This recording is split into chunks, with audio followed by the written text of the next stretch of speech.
အားလုံးပဲမင်္ဂလာပါဒီကနေ့ဖခင်တခင်ရဲ့ကျေးဇူးတော်ကြောင့်ဒီမှာရှိတဲ့ ZCA အသင်းတော်မှာပေါ့နော်ခုလိုမျိုးအခွင့်ကောင်းအောင်ဖခင်တခင်ပြင်ဆင်ပေးတဲ့ကြောင့်ဖခင်ရှင်ရဲ့ကျေးဇူးတော်ကိုချီးမွမ်းတယ်ရန်ကျေးဇူးတင်တယ်ခုလိုမျိုးနွေးထွေးထွေးနဲ့ကြိုဆိုပေးတဲ့အယောက်ချင်းစီတိုင်းလည်းရန်ကျေးဇူးတင်တယ်ဖိတ်ခေါ်ပေးတဲ့ဆရာမအယောက်ချင်းစီတိုင်းလည်းရန်ပဲကျေးဇူးတင်ပါတယ်ကျမတို့ကတော့လူငယ်တွေဖြစ်တယ်အဲ့ဒါကြောင့်မလို့လူငယ်ဖြစ်တဲ့အလျောက်ပြောစရာတွေလည်းအများများတယ်လူကြီးဆိုတော့ပုံများမယ်တင်တယ်အဲ့ဆိုတော့ကျမတို့ရဲ့သက်တာထဲမှာဖခင်တခင်အရန်ကောင်းမြတ်တယ်အာမင်ပြီးတော့လည်းကျမအရန်အော်တယ်ပေါ့နော်ကျမလည်းချစ်ချင်းကြီးခေါ်မယ်လို့မထင်ထားတော့ပေါ့နော် program တော့ကြည့်တယ်တပါပတိပြီးရင်တော့တရားဒေသနာဆိုတော့အော်ချစ်ချင်းတော့မခေါ်တော့ပါဘူးသူတို့ program အတိုင်းပေါ့နော်ရေးထားတာပဲထင်ထားတာအဲ့ဆိုတော့စာအုပ်တွေလည်း back ထဲမှာပဲထည့်သေးတယ်ပေါ့နော်ရောက်တာနဲ့တခါတည်း worship ထဲမှာတန်းဝင်တာဆိုတော့ဘာမှမလုပ်ဘူးထိုင်ပဲထိုင်ရသေးတယ်ဆိုတော့တခါတည်းတန်းခေါ်တယ်ဆိုတော့လေအဲ့ဒါလည်းကောင်းတယ်ဆိုတော့မျက်မှောက်တော်ထဲမှာဝင်တာနဲ့တပြိုင်နက်တည်းနှုတ်ကပတ်တော်ကိုတခါတည်းစားတာပိုကောင်းတယ်အာမင် hallelujah ဆိုတော့ကျွန်တော်တခါတည်း worship လုပ်ပြီးတော့တခြားစီစဉ်တွေသွားတဲ့ခါမှာလေတချို့အရာတွေက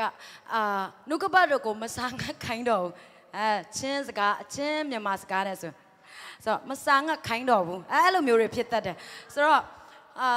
စားငတ်တဲ့နှလုံးသားတဖြည်းဖြည်းနဲ့ယော့ကျသွားသလိုပဲเนาะဘာဖြစ်လို့လဲဆိုပြင်းလာတယ်လေကြာလာပြီဆိုတော့ပြင်းလာပြီဒါပေမဲ့ဒီအစီအစဉ်တော့သဘောကျတယ်ဆိုတော့ worship ပြီးတာနဲ့တခါတည်းအရန်နိုးထနေတဲ့အချိန်မှာအရန်စာငတ်နေတဲ့အချိန်မှာနှွေးနေတဲ့အချိန်မှာတခါတည်းနှုတ်ကပတ်တော်ဝင်มาဖြစ်တဲ့ကြောင့်လဲဘယ်သူမှလည်းအိမ်ငိုက်မဲ့သူမရှိတော့ပဲအာမင် hallelujah hallelujah amen ကျွန်တော်တို့နှုတ်ကပတ်တော်အတူတကွဖတ်ခြင်းနဲ့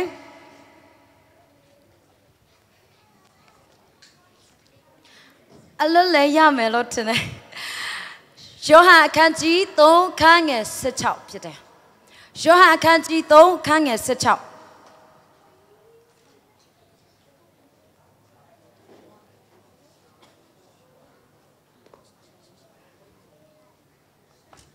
အားလုံးတွေ့ရင်ကျွန်တော်တို့အတူတကွဖတ်ရအောင်ဖျားသခင်ဤသားတော်ကိုယုံကြည်သောသူအပေါင်းတို့သည်ပျက်စီးခြင်းသို့မရောက်ထာဝရအသက်ကိုရစေခြင်းကဖျားသခင်သည်မိမိ၌တပါးသီးသောသားတော်ကိုစွန့်တော်မူသည့်တိုင်အောင်လောကီသားတို့ကိုချစ်တော်မူ၏အာမင်ဟာလေလုယာဟာလေလုယာဖျားသခင်ကလောကီသားတွေကိုချစ်တာဖြစ်တယ်အာမင်သင်နဲ့ကျွန်တော်ဟာလေလောကီသားဖြစ်တယ်တိုးတော်လေဖျားကချစ်တဲ့အတွက်ကြောင့်သူ့ရဲ့သားသမီးကဲ့သို့ကျွန်တော်တို့ကိုသတ်မှတ်ထားတာဖြစ်တယ်အာမင်ဘာလို့တိတ်သွားလဲအတန်ကျဲလူးနာလားမသိနော်မတွေ့ဘယ်လိုမျိုးလဲမတွေ့တာကြားတာလားဒါမှမဟုတ်ဆိုဟာဒီတယောက်မြန်မာလိုပြောနေတာအတန်ကျဲလိုက်တာပေါ့နော်တယောက်တည်းပဲစကားပြောနေတာကြားနေတာပဲလို့အဲ့လိုမျိုးမထင်နေသလားတော့မသိဘူးခွန်အားရရင်အားရပါရနဲ့ချင်းအစီအစဉ်မှာအာမင်လို့ထူးတယ်လို့မြန်မာလိုလဲထူးပါအာမင်ဟာလေလုယာမြန်မာအစီအစဉ်မှာလဲထူးလို့ရပါတယ်အာမင်တခါကျွန်မလက်သိခံချင်တာတခုရှိတယ်ကျမတို့တခါကကြံဖက်လာစုံကိုင်းဘယ်နာဆရာခွာတော့အတင်းတော့ဘယ်နာလဲမသိဆရာထောင်ပြီစုံကိုင်းလုံးအဲ့မှာခေါ်တယ်ပေါ့နော်မစ်ရှင်ဖွဲ့သားတွေခေါ်တော့ကျမတရားဟောနေတာအောက်မှာရှိတဲ့မစ်ရှင်သားတယောက်ကချင်းလို့ဟောနေတာဒါပေမဲ့သူချင်းလို့နားမလဲဘူးသူကမင်းတက်လူမျိုးဖြစ်တယ်ချင်းလို့ပြောတာနားမလဲဘူးပေါ့နော်ဒါပေမဲ့ဖခင်အကြောင်းဖခင်ရဲ့တည်င်းကောင်းဝင်ရတာဖြစ်တဲ့ကြောင့် hallelujah praise the lord ဆိုမှပြောတဲ့အခါမှာ तू ကအဲ့ဒါတော့နားလဲတယ်အဲ့ကမှ तू အာမင်အကြီးကျယ်ကျမတရားဟောတိုင်းအာမင်အရှိကနေတစ်ချိန်လုံးអော်နေတဲ့ကြောင့်ဘေးနားမှာရှိတဲ့ပမောင်ဆိုတဲ့တယောက်က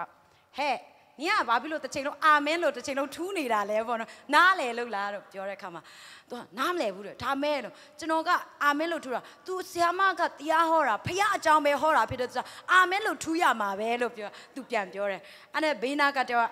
तू ကအာမင်လို့မထူတော့ तू အတွက်အနောက်ရှက်ဖြစ်တယ်ပေါ့နော်တချို့နေရာတွေမှာ तू အာမင်ထူတဲ့နေရာမှာမထူရမယ့်နေရာတွေမှာလည်းထူတယ်ထင်တယ်ဆိုတော့ဟဲ့နင်နားမလဲပဲနဲ့ရှော့မထူနဲ့ပြောတယ်အော်ဒါဆိုမကောင်းဘူးဆိုကျွန်တော်အာမင်မထူတော့ဘူးဆိုပဲသူတို့ညအကြီးကျယ်အောက်မှာ fight နေကြတာအိမ်ရောက်တော့ तू မင်းတက်တယောက်အကိုကကျမကိုပြန်ပြောတဲ့ခါမှာပြန်တိုင်တာပေါ့နော်ကျွန်တော်အာမင်လို့တစ်ချိန်လုံးထူတာကျမ အိမ်ရောက်တဲ့ခါမှာသူ့ကိုပြောတာအရန်ကျေးဇူးတင်တယ်လို့တရားဟောတဲ့အချိန်မှာအားရပါရနဲ့အာမင်လို့ထူးပေးတဲ့အတွက်ဆိုမှကျွန်မပြောတဲ့ခါမှာသူက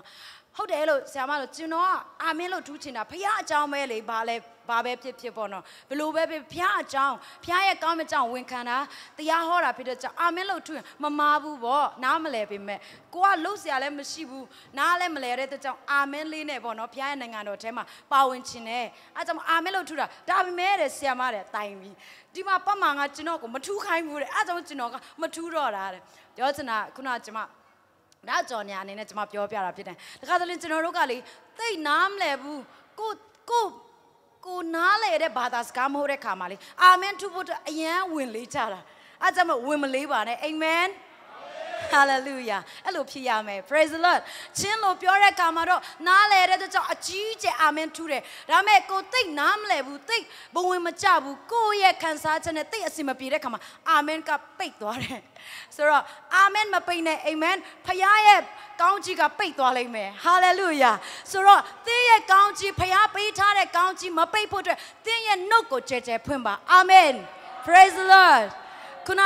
အကိုရဲ့အသက်တာကိုကြည်ချင်းအားဖြင့်ဖခင်ရဲ့ကောင်းမြတ်ခြင်းကြောင့်ဖြစ်တဲ့ကြောင့်အာမင်ဆိုတာကထောက်ခံပေးတာကိုပြောချင်တာဖြစ်တဲ့ကြောင့်သင်တကယ်ထောက်ခံတယ်ဆိုအာမင်လို့ထူလိုက်ပါအာမင်ဟာလေလုယာဟုတ်ပြီကျွန်တော်တို့နှုတ်ကပတ်တော်ထဲကိုပြန်သွားရအောင်ဒီနှုတ်ကပတ်တော်ထဲမှာလောကီသားအားလုံးကိုဖခင်ကချစ်တယ်သူချစ်တဲ့အတွက်ကြောင့်သူ့ရဲ့ချစ်ခြင်းမြတ်တာကိုကျွန်တော်တို့ကိုပြသတဲ့အနေနဲ့အားလုံးသိတဲ့အတိုင်းပဲတပါးတည်းသောသားတော်ယေရှုခရစ်တော်ကိုကျွန်တော်တို့အတွက်ပေးခဲ့တာဖြစ်တယ်ဆိုတော့ကျွန်တော်တို့ထိုယေရှုကိုယုံကြည်တဲ့သူအားလုံးဟာထာဝရအသက်ကိုရမယ်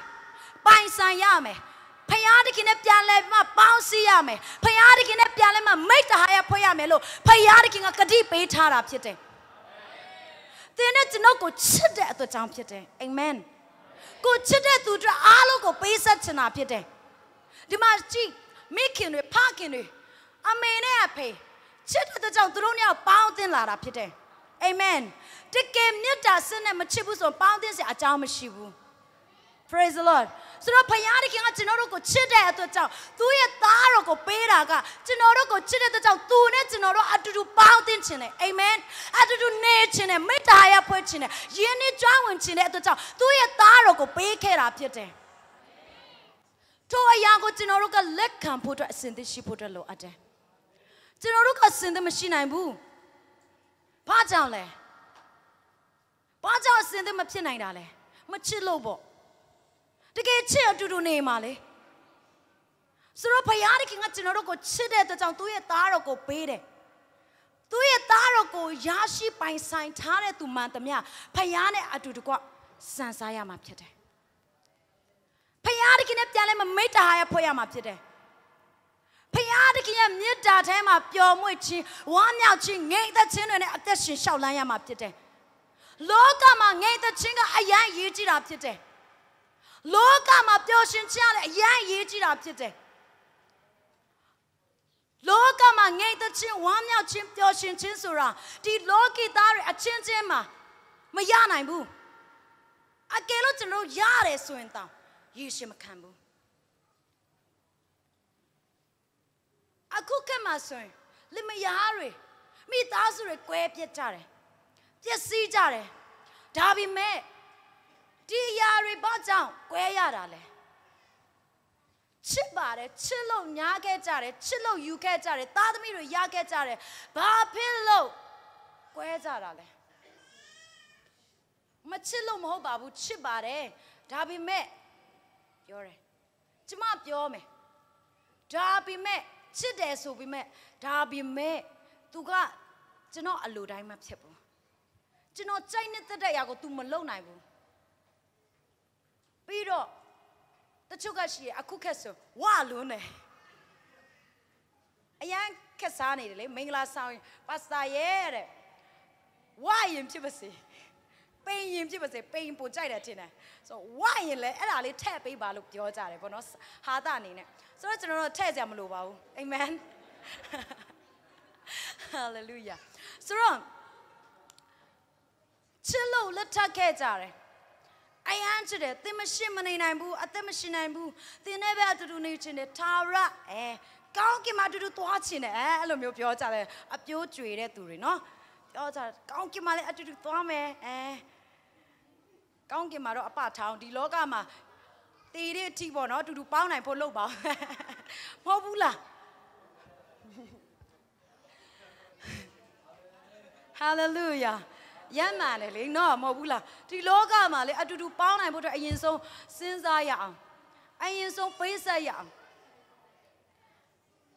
ပြောကြတယ်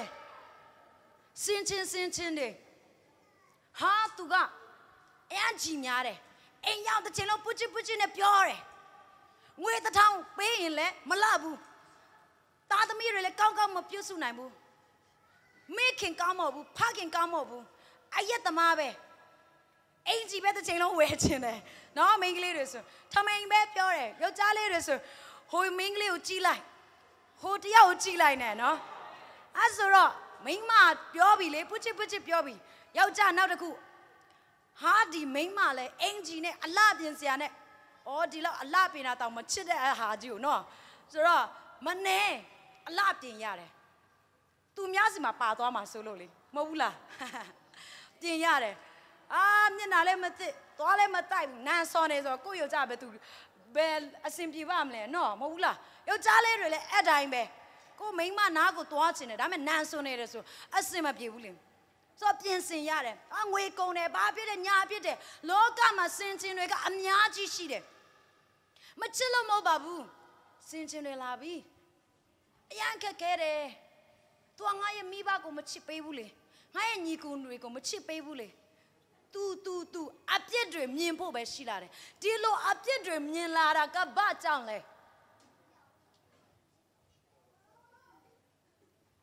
ဘာကြောင့်မဆုံးလင်းတာတွေကိုမြင်လာတာလဲမချစ်လို့လေချစ်ချင်းမြတ်တာခန်းချောက်လာလို့ဖြစ်တယ်ကိုယ့်ရဲ့ချစ်ချင်းမြတ်တာခန်းချောက်လာပြီဆိုကိုမြင်တွေ့တဲ့ကိုချစ်ပါတယ်ဆိုရက်သူရဲ့လှုပ်ဆောင်မှုမှန်သမျှကိုယ့်ရဲ့မျက်စိထဲမှာမကောင်းဘူးဝေဖန်စရာအပြစ်တင်စရာတွေပဲဖြစ်လာတာဖြစ်တယ်ဆိုတော့ကျွန်တော်တို့ကြည့်အောင်ဖခင်တခင်ကကျွန်တော်တို့အပြစ်ရှိစဉ်ပင်ကျွန်တော်တို့ကိုချစ်တဲ့ဖခင်ဖြစ်တယ်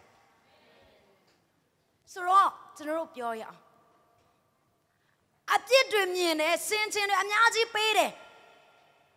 တကယ်ချစ်တယ်ချစ်နေသေးတယ်ချစ်ဆဲတယ်ဖြစ်တယ်ဆိုခွဲစရာကွဲစရာပြက်စရာအကြောင်းမရှိဘူး Praise the Lord အားနဲ့ချစ်တယ်အများကြီးရှိတယ်ပုံပဲအပုံလိုက်ပဲလက်ညှိုးထိုးမှတကယ်တခါတည်းတဲနဲ့ပြောရင်မကုန်နိုင်ဘူးအပြစ်တွေကမကောင်းတာတွေကအများကြီးရှိတယ်ဒါမဲ့အဲ့ဒီမကောင်းတဲ့အရာများကြီးရှိတော်ညာလဲခမားရဲ့ကျွန်ုပ်ရဲ့အထဲမှာမေတ္တာစစ်မှန်တဲ့မေတ္တာရှိနေတယ်ဆိုအဲ့ဒီအပြစ်တွေအားလုံးကိုဖုံးပေးတယ် Praise the Lord ကျွန်တော်တို့ရဲ့အထဲမှာအပြစ်တွေအများကြီးရှိပါတယ်ဖခင်တခင်ကထိုအပြစ်တွေကိုမမြင်ချင်ဘူးအပြစ်ကိုမုန်းတယ်အပြစ်သားကိုတော့ချစ်တယ်သင်တို့အပြစ်ကိုသင်ပြောနေတဲ့စင်ချင်းတွေကိုတော့မုန်းပါလိမ့်မယ်ဒါပေမဲ့အဲ့ဒီစင်ချင်းပြောနေတဲ့အရာတွေအပြစ်တွေမကောင်းတဲ့အရာတွေရှိနေတဲ့သူကိုခမည်းချစ်နေတယ်ဆိုဘယ်တော့မှမကွဲဘူးဖြစ်တယ် Praise the Lord Hallelujahဖယားတခင်ကလည်းကျွန်တော်တို့ကိုဘယ်လိုချစ်ခဲ့လဲအပြစ်ရှိစဉ်ပင်ချစ်နေတဲ့ဖယားဖြစ်တယ်တေရီတဲ့အပြစ်ရှိနေမှာပဲဒူးစရိုက်လုံနေမှာပဲဒါပေမဲ့ဖယားကချစ်နေတာဖြစ်တယ်သူ့ရဲ့မေတ္တာကမခန်းချောက်နိုင်ဘူးအနိုင်မဲ့သောမေတ္တာဖြစ်တယ်ကရောကျွန်တော်တို့ဖယားကိုချီးမွမ်းကိုးကွယ်ကြတယ်အနိုင်မဲ့သောသူ့ရဲ့ချစ်ခြင်းမေတ္တာကိုကျွန်တော်တို့ဝန်ခံကြတယ် Hallelujahကျွန်တော်တို့ဝန်ခံခြင်းနဲ့ပဲမရက်တတ်ပဲနဲ့သိချင်းတွေနဲ့မရက်တတ်ပဲနဲ့နားလေချင်းတွေနဲ့မရက်တတ်ပဲနဲ့သူရဲ့မေတ္တာအထဲမှာ Hallelujah အသက်ရှင်ဖို့အတွက်အားလုံးကိုခွန်အားပေးခြင်းနဲ့ဖခင်တခင်ကျွန်တော်တို့ကိုသူ့ရဲ့ချစ်ခြင်းမေတ္တာတွေပေးပြီးတဲ့အခါမှာဒီတိုင်းစွန့်ပစ်မထားဘူး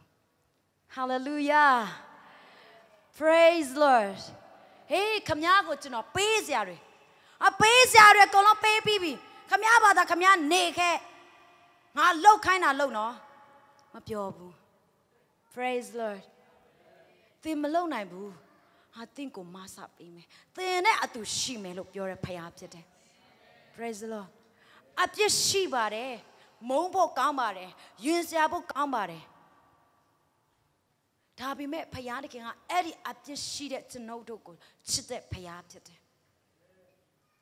သူအယမ်းချစ်တဲ့အတွက်ကြောင့်ယုံကြည်သူဖြစ်ပြီးပြီယုံကြည်သူတယောက်ဆိုပုံသက်သက်ဖြစ်ရမယ်ဘာညာကွိကွအများကြီးပဲနော်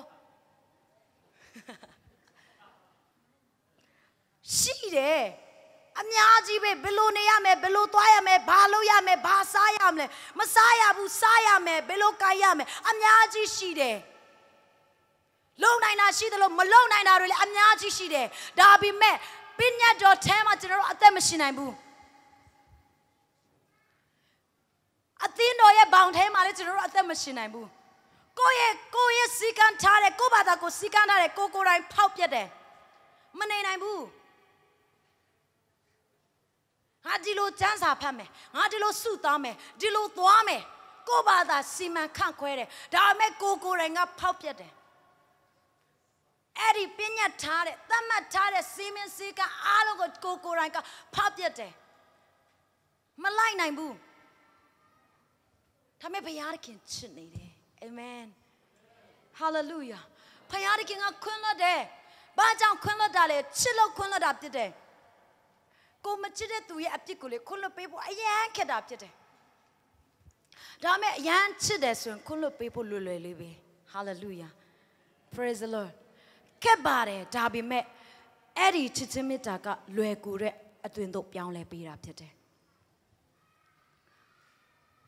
လူတိုင်းလောကသားတွေချစ်ချင်းမေတ္တာခံစားရမှာပဲဖယားချစ်ချင်းမေတ္တာမပြောနဲ့အောင်အချင်းချင်းတယောက်နဲ့တယောက်မိဘရဲ့ချစ်ချင်းမေတ္တာချစ်သူရေးစားရဲ့ချစ်ချင်းမေတ္တာပြီးတော့သူငယ်ချင်းအချင်းချင်းမေတ္တာတွေခံစားရမှာပဲအဲ့ဒီလိုချစ်ချင်းမေတ္တာခံစားရတဲ့အခါမှာဘယ်လိုနေလဲမပျော်ဘူးလားမဝမ်းမြောက်ဘူးလားငြိမ်သက်ခြင်းမရှိဘူးလားကိုချစ်နေတဲ့သူရှိတယ်ဆိုမှခမညာကျွန်တော်တို့ရဲ့အသက်တာထဲမှာငြိမ်သက်ခြင်းကရှိနေတာဖြစ်တယ်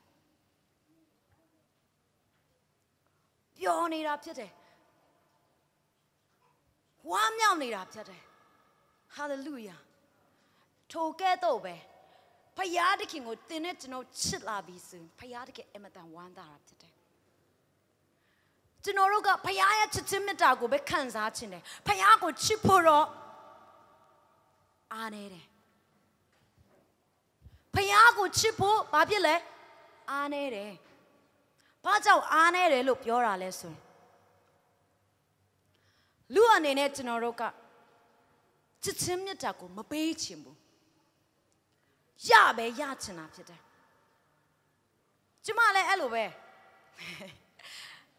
သူများရဲ့ချစ်ချင်းမေတ္တာကိုပဲလိုချင်တယ်ကိုယ့်ရဲ့ချစ်ချင်းမေတ္တာကိုပေးဖို့အတွက်အရန်ခက်တာဖြစ်တယ်ဘာဖြစ်လို့လဲချစ်ချင်းမေတ္တာဆိုတာကပေးဆက်ခြင်းဖြစ်တယ်ပေးဆက်ရတာဖြစ်တယ်မပေးဆက်ခြင်းလို့ဖြစ်တယ်မပေးဆက်ခြင်းတဲ့အတွက်ကြောင့်ကိုယ့်ရဲ့ချစ်ချင်းမေတ္တာကိုသူတစ်ပါးအတွက်မဖြစ်စေချင်ဘူးချစ်လာပြီဆိုရင်ပေးဆက်ရမှာဖြစ်တယ်ဘုရားသခင်ကအယမ်းချစ်လို့ပေးဆက်သွားပြီအာမင်ကျွန်တော်တို့အဲ့ဒီဘုရားပေးဆက်ခဲ့တဲ့သူ့ရဲ့ချစ်ချင်းမေတ္တာအလုံးကြီးကိုကျွန်တော်တို့ခံစားရတာဖြစ်တယ်ဟုတ်ပြီသင်နဲ့ကျွန်တော်ရောဘုရားသခင်ကိုချစ်ပြီလားအာမင်ဟာလေလုယာကျမ်းစာဖတ်တဲ့အဲ့ဒါချစ်ချင်းမေတ္တာပဲမဟုတ်ဘူးအဲ့ဒါနဲ့ပဲရက်တန့်သွားဖို့မဟုတ်ဘူးစုဆောင်းတယ်ဒါနဲ့ပဲပြီးပြီမဟုတ်ဘူးတချင်းဆိုတယ်ဒါနဲ့ပဲပြီးတာမဟုတ်ဘူးပေးကမ်းတယ်ဒါပဲမဟုတ်ဘူးအာမင်ခုနကကျွန်မပြောသွားတယ်နော်ကြိုတင်ခရစ်ယာန်ဆိုရင်ယုံကြည်သူတယောက်ဆိုပေးကမ်းရမယ်ချစ်ရမယ်မေတ္တာပြရမယ်တီးခတ်ရမယ်နှိမ်ချရမယ်ဘာညာကွိကွလို့ကျွန်မအကုန်လုံးပြောခဲ့ပြီးပြီလုံးနိုင်လားမလုံးနိုင်ပါဘူးဒါပေမဲ့အဲ့ဒီလိုရှိနေတဲ့အချိန်သွင်းမှာတောင်ဖယားတခင်ကသင်နဲ့ကျွန်တော်ကိုချစ်တယ်အဲ့ဆိုတော့အဲ့ဒီလိုမျိုးဖြစ်နေတဲ့အချိန်မှာတောင်သင်နဲ့ကျွန်တော်ကိုချစ်တဲ့ဖယားကိုကျွန်တော်တို့ပြန်ချစ်ဖို့အတွက်လိုအပ်တယ်အာမင်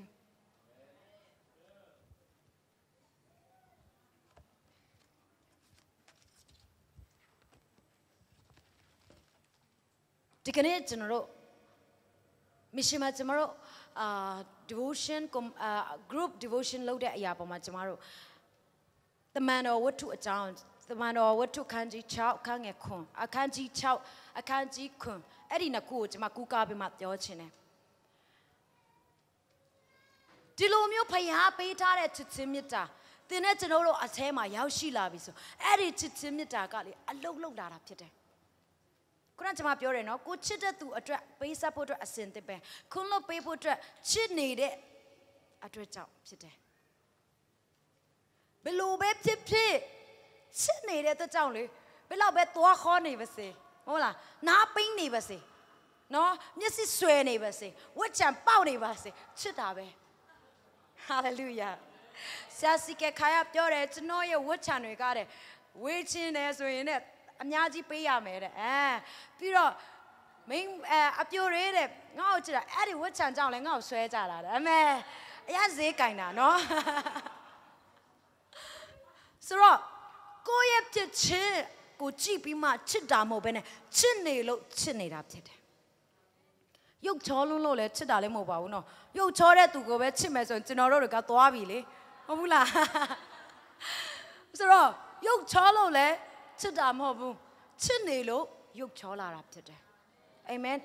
ချစ်နေလို့အဲ့ဒီသွားခေါ်တာလေကိုယ့်အတွက်ဆွေသွားဖြစ်နေတာအာမင်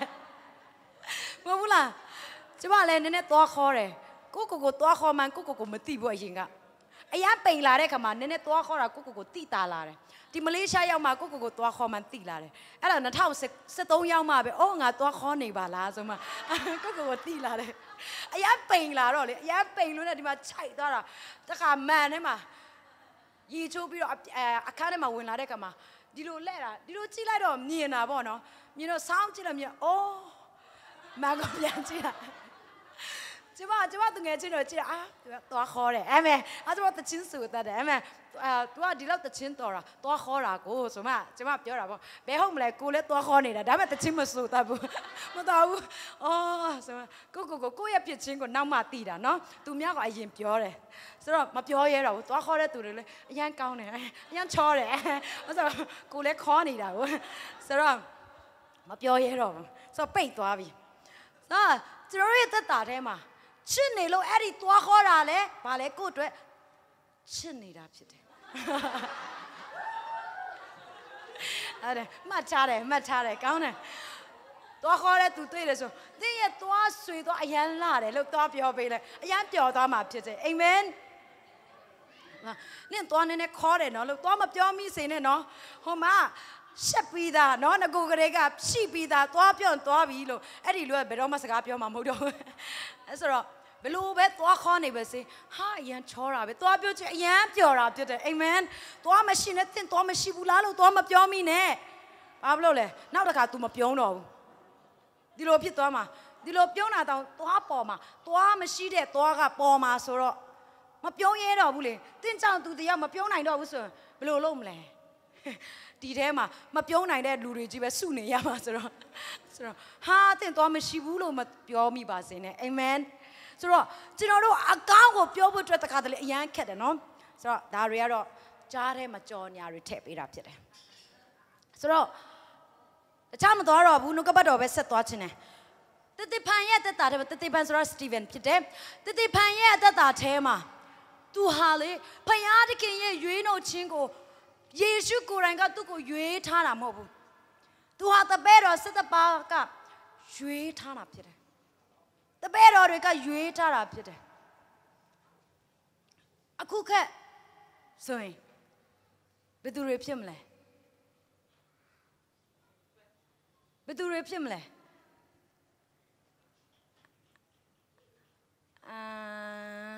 အလုံးလုံးဖို့ခေါ်ထားတာလေတပည့်တော်တွေကနှုတ်ကပတ်တော်ကိုဝင်ငှားတဲ့အခါမှာအဲ့ဒီမှာပြဿနာတက်လာတယ်အဖွဲ့အစည်းထဲမှာအသင်းတော်ထဲမှာပြောလိုက်မယ်ဆိုတော့ခုခက်နေဆိုအသင်းတော်ထဲမှာပြဿနာဖြစ်တယ်ဟေးလာမအတိုင်ကြားတယ်ဟဲ့အဲ့ဒီလူမျိုးနဲ့အရန်ဆက်ဆံတာခွဲခြားပြီးမှဆက်ဆံတယ်ကျွန်တော်တို့ရဲ့မုတ်ဆိုးမတွေကိုမပေးဘူးသူတို့တွေပဲပေးတယ်အဲ့လိုမျိုးတွေဖြစ်လာတယ် gentle လူမျိုးတို့ပေါ့နော်တပားလူမျိုးတို့ယူဒလူမျိုးဣတိလလူမျိုးပေါ့နော်အဲ့လိုမျိုးခွဲခြားဆက်ဆံတာတွေလူတွေကမြင်လာတဲ့အခါမှာမနေနိုင်ဘူးပရိသတ်တွေကလူကြီးတွေကပြောလာတယ်ထပြောလာတယ်ဟ ရှိမှတမန်တော်တွေဒီလိုဖြစ်တယ်ပြဿနာတက်လာတယ်ခါမှာသူတို့ကအမှုတော်ဆောင်ဖခင်ရဲ့နှုတ်ကပတ်တော်ကိုဝင်ငါတယ်ဖခင်နဲ့ယင်းနှကြွဝင်ဖို့ယုံကြည်သူတွေကိုနှုတ်ကပတ်တော်ဝင်ငါဖို့ရန်အတွက်သူတို့မှာပြင်ဆင်ရတယ်ကျမ်းစာပတ်ရတယ်ဆုတောင်းရတယ်ဖခင်နဲ့တစ်ထပ်တည်းဖြစ်ဖို့အတွက်ဖခင်စီကနေလာတဲ့နှုတ်ကပတ်တော်ခံစားဖို့အသစ်သောနှုတ်ကပတ်တော်ရဖို့လူတွေရဲ့သက်တာထဲမှာအသက်စားဖြစ်ဖို့အတွက်သူတို့ဖခင်တခင်ရဲ့နှုတ်ကပတ်တော်ရရှိဖို့ဖခင်ရဲ့အတန်တော်ရရှိဖို့အတွက်လက်ဆက်တဲ့နှုတ်ကပတ်တော်ရဖို့အတွက်သူတို့မှာအချိန်ယူရတယ်အဲ့ဒါကြောင့်ပရိသတ်တွေပြောရမယ်ဆိုယုံကြည်သူတွေကိုသူတို့ကမကြည့်နိုင်ဘူးယုံကြည်သူတွေကထောင်နဲ့ပြောင်းလဲလာတဲ့အတွက်ကြောင့်လူကမနှဲဖြစ်တဲ့အတွက်ကြောင့်သူတို့ကမကြည့်နိုင်တော့ဘူးအဲ့အခါမှာတယောက်နဲ့တယောက်ကွဲပြားသွားတယ်ဆက်ဆံမှုတွေကတဖြည်းဖြည်းနဲ့အဆင်မပြေတော့ဘူးအဲ့ဒီအချိန်မှာအလုံးလုံးဖို့အတွက်စီမံခန့်ခွဲဖို့အတွက်ယုံကြည်သူတွေကိုကြည့်ဖို့အတွက်အစားအစာပြင်ဆင်ပေးဖို့အလုံးလုံးဖို့အတွက်ရွေးချယ်ခြင်းခံရတဲ့လူ9ယောက်ထဲမှာပါတဲ့တယောက်ဖြစ်တယ်အဲ့ဒီမှာဘယ်လိုရွေးလဲသိလားပညာနဲ့ပြည့်စုံရမယ်တဲ့ပညာတတ်ရမယ်တန်ရှင်းသောဝိညာဉ်တော်နဲ့ပြည့်ဝရမယ်တဲ့ကျွန်တော်တို့လူရွေးဘယ်လိုရွေးလဲနည်းနည်းပေးကမ်းနိုင်ရမယ်ဒါမှမဟုတ်နည်းနည်းရုပ်ဖြောင်းရမယ်လူရှိသူရှိရှင်ရမယ်အဲ့လိုမျိုးတွေကြည့်တတ်တယ်လေမဟုတ်ဘူးလားပညာဆိုတာကဘယ်လိုပညာလဲဘွဲရပညာတွေရွေးတတ်တယ်ဆိုတော့ပြီးတော့နောက်တစ်ခုဘာလုပ်သေးလဲလူခင်များတဲ့လူတွေလူတွေကိုအယံချင်းကတ်တတ်တဲ့လူတွေအဲ့လိုမျိုးကျွန်တော်တို့ရွေးတတ်တယ်ဒါပေမဲ့နှုတ်ကပတ်တော်မှာသူတို့ရွေးတဲ့ခါမှာအဲ့လိုမရွေးဘူးမကောင်းဘူးလားကောင်းတယ်လေလူခင်ပေါ်များတဲ့လူတယောက်ဆိုရင်တော့အသင်းတော်မှာလူအများကြီးလာတယ်အစီအစဉ်တစ်ခုလုပ်မယ်ဆိုအဲ့ဒီလူကလူခင်များတယ်လူပေါ်တဲ့အတွက်ကြောင့်သူလူတွေခေါ်တယ်ဆိုအများကြီးရောက်လာတယ်လေကောင်းပါတယ်ပညာတတ်တာကောင်းပါတယ်လောကပညာတတ်တာဒီနေရာမှာသူတို့ပြောနေတဲ့အရာကဘာလဲဆိုပညာဆိုတာကဖယားသခင်နဲ့ယဉ်နှကြွဝင်မဲ့ဖယားသခင်ပေးထားတဲ့ပညာကိုပြောတာဖြစ်တယ်နှုတ်ကပတ်တော်နဲ့ပြည့်ဝသောသူကိုပညာတတ်လို့ပြောတာဖြစ်တယ်အာမင်တန်ရှင်သောဝိညာဉ်တော်နဲ့ပြည့်ဝရမှာဖြစ်တယ်အာမင်အလုတ်သမားအလုတ်လို့ဖို့အတွက်ဘာလုပ်ရမလဲတန်ရှင်သောဝိညာဉ်တော်နဲ့ပြည့်ဝရမယ်နှုတ်ကပတ်တော်နဲ့ပြည့်ဝရမယ်နှုတ်ကပတ်တော်ကိုတတ်ကျွမ်းရမယ်အာမင်နှုတ်ကပတ်တော်နဲ့အသက်ရှင်ရမယ်ယေရှုနောက်ကိုသစိတ်မမလိုက်တော်သူဖြစ်ရမယ်အာမင်အဲ့ဒီလိုလူ9ယောက်ကိုရွေးချယ်အဲ့ဒီထဲမှာပါတဲ့တသက်ဖန်ဖြစ်တယ်သူရဲ့သက်တာထဲမှာဖယားကိုသူရခဲ့တယ်သခင်ယေရှုကိုသူယုံကြည်တယ်ဘာကြောင့်လဲဖယားပေးထားတဲ့ထိုနှုတ်ကပတ်တော်ဖြစ်တဲ့ယေရှုကိုသူယုံကြည်တဲ့ခါမှာဖယားတခင်ကကျွန်တော်တို့ကိုချစ်ချင်းမြတ်တာပေးလိုက်ပြီထိုချစ်ချင်းမြတ်တာကိုကျွန်တော်တို့ရရှိတဲ့အခါမှာ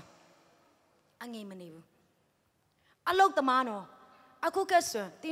င်းထောက်လူကြီးတွေပေါ့အလုတ်လို့ဖို့အတွက်တင်းထောက်လူကြီးတွေခွဲခန့်ထားတာဖြစ်တယ်တခါတလေတင်းထောက်လူကြီးတွေဆရာတွေကိုတခါတလေလဲအရန်ဆရာလုတ်တတ်တဲ့တင်းထောက်လူကြီးတွေတော့ရှိတယ်ဒါပေမဲ့ဒီမှာရှိမယ်လို့တော့မထင်ပါဘူးအာမင်ဘာဖြစ်လို့လဲဆိုတော့ဒီနေရာကအရန်ဝိညာဉ်တော်ကအရန်အလုတ်လို့လဲနေရာဖြစ်တဲ့အတွက်ကြောင့်အဲ့လိုမျိုးလဲရှိကောင်းရှိလိမ့်မယ်လို့မမြင်ဘူးအာမင်ရှိတယ်ဆိုရင်လဲမသိဘူးပေါ့ဆိုတော့အဲ့ဒီနေရာမှာအလုံးလုံးဖို့အတွက်တမန်တော်တွေကအမှုတော်ဆောင်တွေကခွဲခန့်ထားတာဖြစ်တယ် Praise the Lord Amen ဒါပေမဲ့လေတင်းတောက်လူကြီးတွေဘယ်လိုလူမျိုးတွေခွဲခန့်ထားလဲတန်ရှင်းသောဝိညာဉ်တော်နဲ့ပြည့်ဝတဲ့သူတွေပညာတတ်တဲ့သူတွေဖြစ်တဲ့အတွက်ကြောင့်အလုံးလုံးတဲ့ထဲမှာလေအဲ့ဒီတင်းတောက်လူကြီးတွေကလေဖယားတခင်အသုံးပြုမှလေသူတို့အဖြစ်လူမြောက်များစွာပြောင်းလဲလာတယ်အာမင်အခုကျွန်တော်တို့တင်းထောက်လူကြီးတွေလဲငါတင်းထောက်လူကြီးပါကွာဆရာတွေအလုပ်ပါကွာငါလည်းမဆိုင်ဘူးငါတန်ရှိသောဝိညာဉ်တော်နဲ့မပြည့်ဝလဲကိစ္စမရှိဘူးလို့မပြောနဲ့ကိစ္စရှိတယ်အာမင်ဟာလေလုယာသင်ကတန်ရှိသောဝိညာဉ်တော်နဲ့ပြည့်ဝနေတယ်သင်ကခေါင်းဆောင်တရားဖြစ်တဲ့တန်ရှိသောဝိညာဉ်တော်နဲ့ပြည့်ဝနေတယ်ဆိုသင်အဖြစ်လူမြောက်များစွာပြောင်းလဲဖို့ဖရားလိုတော့ရှိတယ်အာမင်ကိုကအလုံးလို့ဖို့ဒီမှာသမင်းစားဖို့အတွက်ခွဲခန့်ဖို့အတွက်ပဲဖယားကခွဲခန့်ထားတာမဟုတ်ဘူးသင်ဟာတန်ရှိသောဝိညာဉ်တော်နဲ့ပြေဝပြီးမှနှုတ်ကပတ်တော်နဲ့ယဉ်နှကြွဝင်ပြီးမှဖယားတကယ်နဲ့တထက်တည်းဖြစ်ပြီးမှဖယားအသုံးပြုတဲ့သင်ထောက်လူကြီးဖြစ်စေချင်တာဖြစ်တယ်အဲ့ဒီလိုလူတွေကလေဖယားရဲ့ဘုန်းတော်ကိုထင်ရှားစေတာဖြစ်တယ်အဲ့ဒီလိုခွဲခန့်ထားတာကအမှုတော်ဆောင်တမန်တော်တွေကိုကူညီပေးဖို့အတွက်ဖြစ်တယ် Amen ကျွန်တော်တို့တွေကဆရာတွေကိုမကူညီဘူးဆရာတွေကကျွန်တော်တို့ကိုပြန်ကူညီတယ်တခါတလေအဲ့လိုမျိုးအခြေအနေဖြစ်တတ်တယ်ဆရာတွေရဲ့ဝင်ထုတ်ဝင်ပိုးတွေကိုကျွန်တော်တို့ကကူညီထမ်းပေးရမှာဖြစ်တယ်ကျွန်တော်တို့ရဲ့ဝင်ထုတ်ဝင်ပိုးတွေကိုဆရာတွေစီမှာလွဲလိုက်တော့ဆရာတွေကပြားချက်သွားပြီလေကျမတော့ပိန်တာတော့ပုံမှန်ပိန်တာပေါ့နော်ဆိုတော့ကျမကိုကြည့်ပြီးမှဩပြားသွားတယ်လို့မြင်ပါနဲ့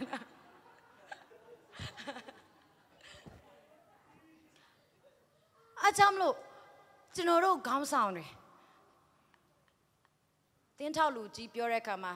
လူငယ်ခေါင်းဆောင်တွေလည်းပါပါတယ်အာမင် WM တွေလည်းပါတယ်အာမင်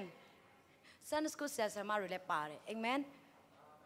အတင်းသူတင်းသားအားလုံးယုံကြည်သူမှန်သမျှအားလုံးပါတယ်အာမင်ဘာကြောင့်လဲကျမ်းစာဖတ်ရအောင်ရှမဿဲ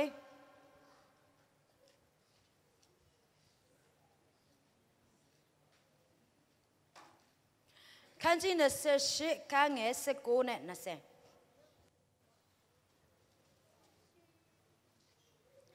တင်တို့သွား၍လူမျိုးတကာတို့ကိုငါတပိဖြစ်စေလက်ခမည်းတော်သားတော်တန်ရှင်းသောဝိညာဉ်တော်ဤနာမ၌ဗတ္တိဇံကိုပေးကြလော့ငါဒီတင်တို့အားပေးသနာသောပညတ်တော်တို့ကိုစောင့်ရှောက်စီခြင်းကဆုံးမဩဝါဒကိုပေးကြလော့ငါဒီလည်းကက်ကဘာကုံဒီတိုင်အောင်တင်တို့နဲ့အတူအစင်မပြတ်ရှိသည်ဟုတပည့်တော်တို့အားမိန့်တော်မူ၏တပည့်တော်ဆိုတဲ့ကမှာတင်နဲ့ကျွန်တော်ဟာလေယေရှုကိုယုံကြည်ပြီးပြီဆိုရင်ဖခင်ရဲ့နောက်လိုက်တွေဖြစ်တယ်အာမင်ဖခင်ရဲ့သားသမီးတွေလည်းဖြစ်တယ်အာမင်ဆိုတော့တင်နဲ့ကျွန်တော်တို့ကိုအမိန့်ပေးထားတာဖြစ်တယ်ဘာလို့ရမလဲလူမျိုးတွေကဖခင်စီကိုရောက်လာဖို့အတွက်တင်နဲ့ကျွန်တော်မှာတာဝန်ရှိတယ်ဖခင်ရဲ့ကယ်တင်ခြင်းကြောင့်ဧဝံဂေလိသတင်းကောင်းဖခင်ရဲ့ချစ်ခြင်းမြတ်တာကိုဝင်ငါဖို့အတွက်တင်နဲ့ကျွန်တော်ပဲဖခင်နဲ့ပြန်လဲယဉ်နှစ်ကြောင်းဝင်ဖို့အတွက်ဖခင်အလိုတော်မရှိဘူးတင်နဲ့ကျွန်တော်ဖခင်နဲ့ယဉ်နှစ်ကြောင်းဝင်တဲ့ကဲတော့ဖခင်ရဲ့ချစ်ခြင်းမြတ်တာကိုခံစားရတဲ့ကဲတော့ဖခင်နဲ့ပြန်လဲမပေါင်းစည်းရတဲ့ကဲတော့ဖခင်ကိုမသိသေးတော့ဖခင်ဖန်ဆင်းခြင်းခံရတော့လူသားအားလုံးကယ်တင်ခြင်းရဖို့အတွက်ဖခင်အလိုရှိတယ်အဲ့ဒီတော့တင်နဲ့ကျွန်တော်ကိုဖခင်ကခွဲခန့်ထားတာဖြစ်တယ်တင်စစောပြောင်းလဲတင်စစောအမှုတော်ဆောင်ရမှာဖြစ်တယ် Amen Praise Lord အမှုတော်ဆောင်ဖို့အတွက်အစဉ်သင့်ရှိဗလားအကယ်လို့ကျွန်တော်ဒီမှာအမှုတော်ဆောင်မယ်အစဉ်သင့်ရှိပြီဆိုတဲ့သူတွေအားလုံးလက်ထောင်ရအောင်ရှိလားမရှိဘူးဟုတ်တော့ခဲအမှုတော်မဆောင်ကြဘူးဟုတ်ပြီဒီမှာကျမတို့အမြင်မားတာတခုရှိတယ်ပြောမယ်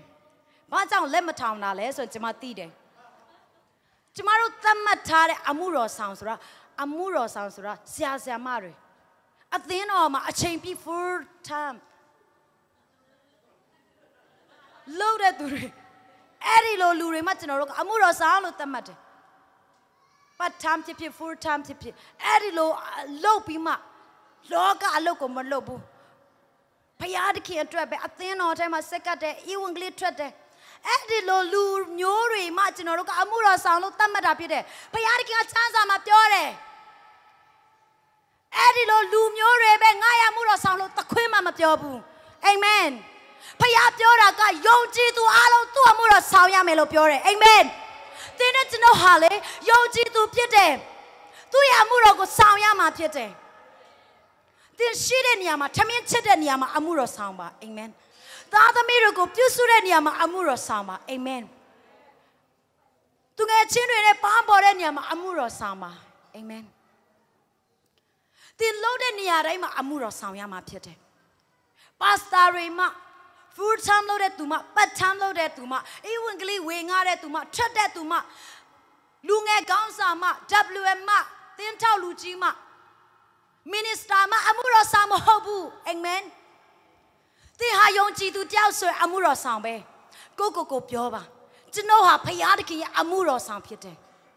အာမင်ဝန်ခံခြင်းလားကြောက်သေးလားမကြောက်ပါနဲ့အာမင် ဖယားတခင်ကအရာအလုံးကိုတတ်ဆွမ်းနိုင်တယ်လို့ကျွန်တော်တို့ချီးကျဲကခုန်ပြီးမှချီးမွမ်းနေတာအဲ့ဒါတွေကဘယ်မှာလဲဖယားတခင်ကိုချီးမွမ်းတယ်ဖယားတခင်အားလုံးတတ်နိုင်တယ်ကျွန်တော်မတတ်နိုင်တာအရာအားလုံးတို့ဖယားတခင်ကတတ်ဆွမ်းပေးတယ်လုပ်ပေးတယ်ဖယားတခင်တို့ပါဝင်ကြရအောင်ငါမလုပ်နိုင်သေးဘူးအကြီးတဲ့အရှိမပါစတာတွေကတရားဟောခွန်အားပေးတယ်အော်သူတို့ကဟောနိုင်မှာပေါ့သူတို့ကပါစတာလေသူတို့ကအမှုတော်ဆောင်လေဟုတ်မှာပေါ့ငါတို့ကယုံကြည်သူပဲလေအော်ပါစတာမအမှုတော်ဆောင်ရမယ်ခွန်အားကြီးမယ်လို့မပြောဘူးအာမင် Praise the Lord အတူတကွအလုံးလုံးရအောင်အာမင်ဘာကြောင့်ယေရှုနောက်တစ်ခါချီဆောင်ဘာဖြစ်လို့ rapture ပြန်လဲမှဒုတိယချိန်ပြန်မလာသေးတာလဲသင်နဲ့ကျွန်တော်မှတာဝန်မပြီးသေးလို့ဖြစ်တယ်ကျွန်တော်တို့လှုပ်ရှားမှမလှုပ်တာလှုပ်ရမယ်အလုပ်ကိုမလှုပ်ဘဲနဲ့ပြင်းညှိနေကြတာဖြစ်တယ်ရန်ကိုအားရတယ်ပြင်းမဲ့ချိန်မဟုတ်တော့ဘူးအာမင်တမန်တော်တွေကပြောတယ်ပြင်းတဲ့သူကိုထမင်းမကျွေးနဲ့တဲ့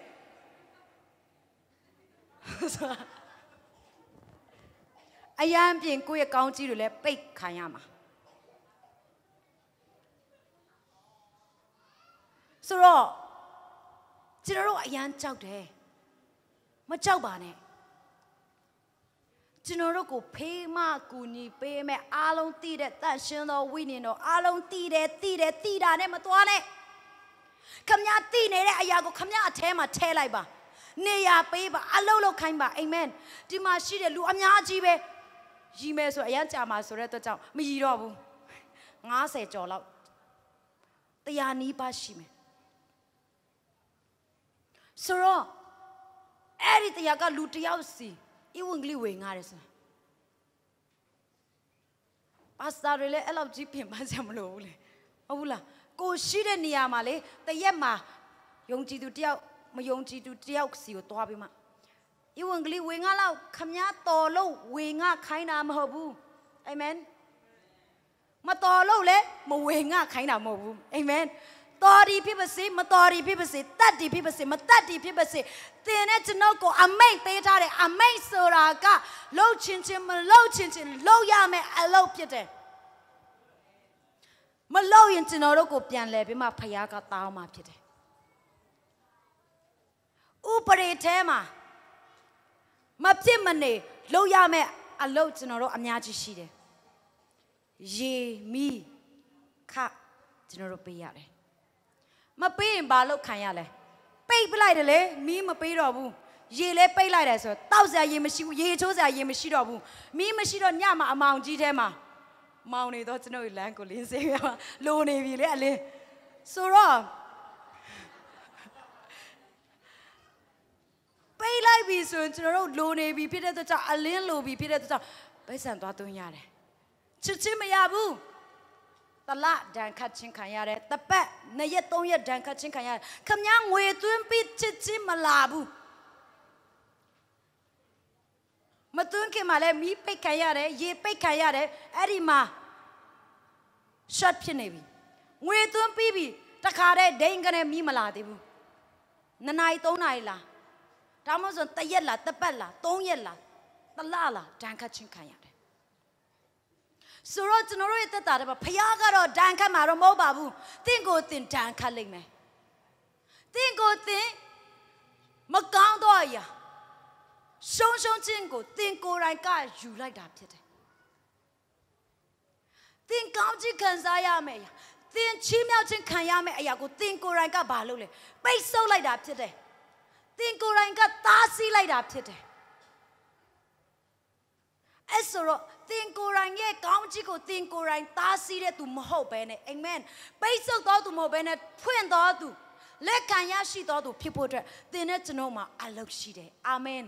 ဟာလေလုယာဟာလေလုယာဟာလေလုယာဆိုတော့အမှုတော်ဆောင်ရအောင်အာမင်ဒီကနေ့အားလုံးကိုတိုက်သွင်းခြင်းနဲ့လူဒီမှာရှိတဲ့ Sunday School ကလေးတွေចောင်းသူចောင်းသားတွေပဲအာမင်ထူးနေကြတယ်အနောက်ကလူတွေနည်းနည်းလေးပါလေးပေါ့နော်အင်ဂျင်လေးထပါအောင် engine လဲနိုးပါအောင်နော်အေးနေတယ်ဆို alcohol လဲပိတ်လိုက်မယ်နိုးလာအောင်နှွေးလာအောင်ပူလာအောင်မီးတောက်လာအောင်နော်ဝိညာဉ်မီးမြတောက်လောက်စေမတောက်သေးဘူးဆိုတော့တချင်မဲ့တောက်နေတယ်လူကမတောက်သေးဘူးတောက်လာတဲ့အထိကျွန်တော်တို့အသက်ရှင်ရမယ်အာမင် hallelujah praise Lord ဖယားကသင်ကိုချစ်တဲ့အတိုင်းသင်ကဖယားတခင်ရဲ့ချစ်ခြင်းမြတ်တာကိုလူတိုင်းသိဖို့အတွက်သင်ကိုဖယားတခင်ကအရင်ရွေးနှုတ်ထားတာဖြစ်တဲ့အတွက်ကြောင့်သင်ရဲ့ရွေးနှုတ်ခြင်းခံရတဲ့အသက်တာကိုသူတစ်ပါးလည်းရွေးနှုတ်ခြင်းခံဖို့အတွက်အဲ့ဒီရွေးနှုတ်ခြင်းခံရတဲ့အသက်တာရရှိဖို့အတွက်ချစ်ခြင်းမြတ်တာနဲ့ပြည့်ဝဖို့အတွက်ဖယားစီကိုရောက်လာဖို့အတွက်သင်မှာတာဝန်ရှိတယ်အဲ့ဒီတာဝန်ကိုထမ်းဆောင်ပါအာမင်အာမင်စက်ကမောင်လို့ပေါ့နော်ကူးဆက်လိုက်အောင်ဖျားရှင်အာမင်များများပြောတဲ့သူကြက်များများဒီခက်မှာတော့ဒီမလေးရှားမှာကြက်တော့တိတ်မကြိုက်ဘူးဆိုတော့အသီးအနှံပေါ့နော်အသီးအရွက်များများစားနိုင်ပါစေဆိုတော့ဒီမှာအသီးအရွက်ပိုဈေးကြီးတယ်ဆိုတော့ကျွန်တော်တို့ကတော့မရှင်မှာတော့ကြက်ရိုးစားရတယ်ဒီမှာရှိတဲ့သူကြက်ရိုးတိတ်စားရမှာမဟုတ်ဘူးကျွန်တော်ကြက်ရိုးအကြီးအကျယ်အတီဆွဲတာအားကြောင့်မလို့လဲတာမန်တယ်အာမင်ဟာလေလုယာကျွန်တော်တို့ကိုဆရာတော်ပြီးပေါ့နော်စပူမှုဖြစ်တယ်ကျွန်တော်တို့ရဲ့စပူမှုစီမံခန့်ခွဲတယ်မရှင်ရဲ့ဘန္တာပိုင်းကိုသူကတာဝန်ခံထားတာဖြစ်တဲ့အတွက်ကြောင့်သူကကျွန်တော်တို့ကိုတာမန်အောင်ပေါ့နော်အယိုးခိုင်အောင်ကြက်ရိုးနဲ့ကျွန်တော်တို့ကအမြဲတမ်းတိုက်ကျွေးတယ်အမြဲတမ်းအသားစားရတယ်အမြဲတမ်းအယိုးစားရတယ်သရက်မမပြည့်အသားစားရတယ်အာမင်အယိုးစားရအဲ့လိုစီမံခန့်ခွဲပေးတာဖြစ်တယ်အဲ့လိုဉာဏ်ပညာလည်းရှိဖို့လိုအပ်တယ်အာမင်ဟာလေလုယာ praise the Lord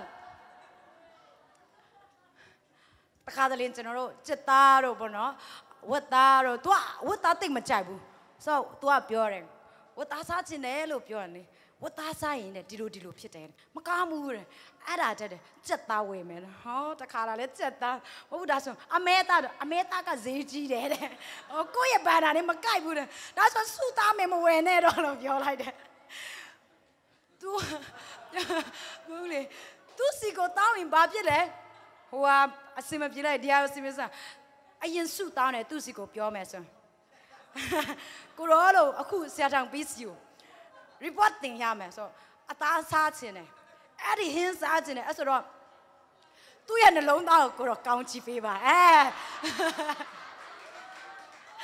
ကိုရောလို့တကယ်ကျွန်မပြောတာဆိုကိုရောပြင်ဆင်ပေးပါအမေသားစားခြင်းတယ်အရင်ဆူတောင်းတယ်2ရက်3ရက်လောက်ဆူတောင်းပြီးတော့ထမင်းစားတဲ့အချိန်မှာအားလုံးကြားအောင်ပြောလိုက်တယ်စတောင်းပြီးလို့ငါတို့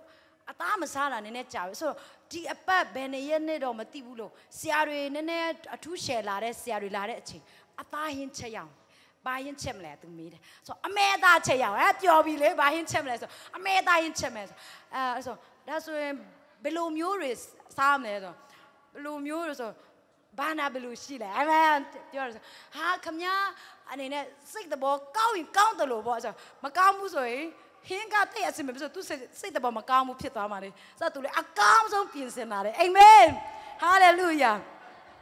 အဲ့လိုလဲကျွန်တော်တို့ပြင်ဆင်ရမယ်အာမင်ကျွန်တော်တခါတည်းဒါညီးထွားနေမဲ့အစားပါလေစုတောင်းမဲ့အကောင်းလက်ခံတာနဲ့ကျွန်တော်တို့ပြောလိုက်မယ်ဆိုလှုပ်ပေးတဲ့သူလဲအရက်အစင်ပြေတယ်လှုပ်ပေးခြင်းတယ်လေအာမင်ဟာလေလုယာ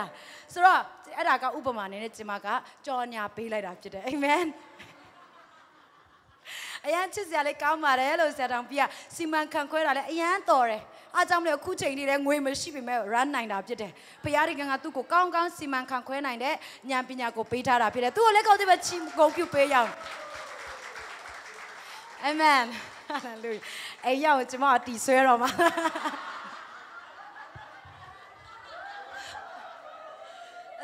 ဒီမှာရှိတဲ့သူတွေမှာတာဝန်ရှိတဲ့ကျွန်မကိုဆူတောင်းပေးကြအပြောမခံရမယ်ဆုံးမတော့ပါဆိုတော့ဒီမှာနားပိတ်ထားတယ်ပါအခန်းထဲမှာတော့ခတ်ထားမယ်အမေတကားဖွင့်ဆိုမဖွင့်ဘူးလို့ပြောမယ်ဆိုတော့ကျတို့ရဲ့တက်တာထဲမှာလေဘယ်ထိတောင်ရောက်သွားပြီလဲတခြားတွေပြောမှာနော်ရောက်သွားတယ်โอเคအမှုတော်ဆောင်ဖို့အတွက်ဖြစ်တယ်ဆိုတော့ကျတို့တက်တာထဲမှာယုံကြည်သူတိုင်းဟာအမှုတော်ဆောင်ရမှာဖြစ်တယ်အာမင် တခါတည်းအဝင်ကလေးဝေငါမယ်ဆိုတဲ့အခါမှာဘုရားသခင်ကပြောတာကယုံကြည်သူတိုင်းအမှုတော်ဆောင်ရမယ်အမှုတော်ဆိုတဲ့နေရာမှာခုနကျွန်မရှင်းပြပြီးပြီပါစတာလုံးမ full time လုံးမ part time လုံးမအမှုတော်ဆောင်မဟုတ်ဘူးလူငယ်ကောင်းစာဟောမှာမဟုတ်ဘူးယုံကြည်သူတိုင်းအမှုတော်ဆောင်ရမှာဖြစ်တယ်အာမင်ဟာလေလုယာဆိုတော့သင်ဟာယုံကြည်သူလို့ကိုသတ်မှတ်တယ်ဆိုရင်သင်ဟာသင်မှာယုံကြည်သူတယောက်အနေနဲ့သင်မှာလုပ်ရမယ့်တာဝန်အနည်းဆုံးတစ်ခုတော့ရှိပြီဖြစ်တယ်အာမင်ဟာလေလုယာကျွန်တော်မှာဘာ target မှာtalent မှမရှိဘူးဘာမှဖျားပေးထားတဲ့ talent မှတခုမှမရှိဘူးလို့ပြောမနေနဲ့ခမည်းထမင်းချက်တတ်တယ်ဆိုအဲ့ဒါလည်းခမည်းtalent ဖြစ်တယ်အာမင်စစ်ဆိုင်ရေးကောင်းတယ်စကားအပြိုးဆိုချိုးသားတယ်ဆိုရင်ဒါလည်းတင်းရဲ့ talent တစ်ခုဖြစ်တယ်အာမင်အဲ့ဒီအရာကိုတိုးပွားဖို့အတွက်လုပ်ပါအာမင်အသုံးပြုပါအသုံးပြုတာနဲ့ဒီတိုင်းပဲဒီနေရာမှာပဲမရက်ပါနဲ့အာမင်ထမင်းချက်တတ်တာလေဒီထမင်းချက်တတ်တာနဲ့ပဲမရက်ပါနဲ့အာမင်ဒီတက်မကတာ၍ချက်တတ်ဖို့ခမည်းအနေနဲ့တင်းနဲ့ကျွန်တော်မြန်မာလိုကျွန်မခမည်းသုံးတာများတယ်ပေါ့နော်ခမည်းလိုသုံးတဲ့ခါမှာကျွန်မ mission သားတယောက်ကဆရာမလို့ခမည်းသုံးတာအရန်စိမ့်တယ်တဲ့ခမည်းလို့ကျွန်တော်မခေါ်နဲ့နာမည်နဲ့ပဲခေါ်ပါတဲ့ဆိုတော့ဟုတ်ပါပြီလို့ကျွန်မပြောလိုက်တယ်ဆိုတော့တခါတလေခမည်းပြောတဲ့ခါမှာတချို့ကဘယ်လိုမလဲတိတ်မကြိုက်တဲ့သူတွေလည်းရှိတတ်တယ်ဆိုတော့ပေါ့နော်နားလည်ပြီးပါတင်းနဲ့ကျွန်တော်တို့ရဲ့အသက်တာထဲမှာဖျားတခင်ကလေဒီအရာတွေနဲ့ပဲဒီတိုင်းရက်ဖို့ဖျားအလိုတော့မရှိဘူးချက်တတ်တယ်ချက်တယ်လူ9ယောက်စား10ယောက်စားတော့ချက်တတ်တယ်ဒီတိုင်းနဲ့ရက်ဖို့မဟုတ်ဘူးကျွန်တော်လူ9ယောက်စား10ယောက်စားချက်ဘူးပြီးပြီချက်တတ်ပြီချက်ပြီးပြီတနေ့လာလဲဒီ9ယောက်စားပဲ10ယောက်စားပဲ no အသင်းတော်ထဲမှာတနေ့လာလဲဒီ9ယောက်စား10ယောက်စားအယောက်150အဲ့ဒီယောက်စားပဲအဲ့ဒီအတွက်ပဲကျွန်တော်တို့ချက်နေတယ်မတိုးနိုင်ဘူးမဟုတ်ရဘူးခမည်းဆုတောင်းပါအာမင်သင်အလုပ်သင်တိုးပွားဖို့အတွက်ဆုတောင်းရမယ်ကိုရောကျွန်တော်ထမင်းချက်တာဒီနေ့မှာအယောက်100ဆိုလာမယ့်နေ့မှာအယောက်200အတွက်ချက်ချင်တယ်အာမင်အဲ့ဒီအတွက်ဉာဏ်ပညာပေးပါလူတွေကိုလည်းပို့ဆောင်ပေးပါခမည်း missionary လုပ်နေတာဖြစ်တယ်အာမင်ပျောက်ဆုံးဝိညာဉ်အတွက်ဆုတောင်းနေတာဖြစ်တယ်အာမင်ဟာလေလုယာအာရှာတွေလည်းလာလဲဒီလူတွေကြီးပဲတပတ်လာလဲဒီလူပဲတပတ်လာလဲဒီလူပဲမဟုတ်ရဘူးအာမင်ကိုတော့ဒီအပတ်မှာဒီလူဆိုလာမယ့်ပတ်မှာဒီထက်မှာကလူသစ်တွေ့ချင်တယ်အာမင်ဒီနေ့မှာလူအယောက်100ဆိုလာမယ့်နေ့မှာလာမယ့်လမှာအယောက်200တိုးပေးပါအာမင်ဟာလေလုယာ praise the Lord ကိုရောဒီနေ့မှာဒီဗိမာန်ကလူ2ယောက်စာဆက်တဲ့ဗိမာန်ဖြစ်တယ်လာမယ့်နေ့မှာလူ9ယောက်900စံတဲ့အသင်းတော်ကိုပေးပါအာမင်စတင်ပြီးမှအလုပ်လုပ်ပါအာမင်ဟာလေလုယာတင်းရဲ့ဆုတောင်းတာတင်းရဲ့ဝန်ခံခြင်းတင်းရဲ့စာငတ်ခြင်းကိုဖခင်အမှုပြုလာမှာဖြစ်တယ်အာမင်ဒါတွေကပါစတာတွေဆုတောင်းအဖွဲတွေခေါင်းဆောင်တွေအတွက်ပဲအလုပ်မဟုတ်ဘူးယုံကြည်သူတိုင်းရဲ့အလုပ်ဖြစ်တယ်အာမင် praise the Lordကျွန်တော်တို့ကပါစတာတွေခေါင်းဆောင်တွေကိုပဲကျွန်တော်တို့ကအလုံးစုံကိုအပ်လိုက်တဲ့ခါမှာသူတို့ကပြောင်းသွားပြီလေခုနကပြားသွားပြီမရှိတော့ဘူး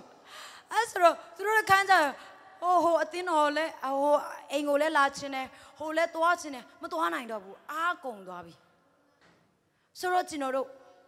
အတူတူကထမ်းရွက်ကြရအောင်အာမင်အတူတူကလောက်ကြရအောင်အာမင် praise the Lordကိုရောလို့ဒီနေရာမှာတစ်ချိန်လုံးသူတို့တွေပဲ worship ဦးဆောင်နေသူတို့တွေပဲ music တီးနေတယ်ကျွန်တော်တို့တွေပဲ music တီးတယ် worship ဦးဆောင်နေတယ်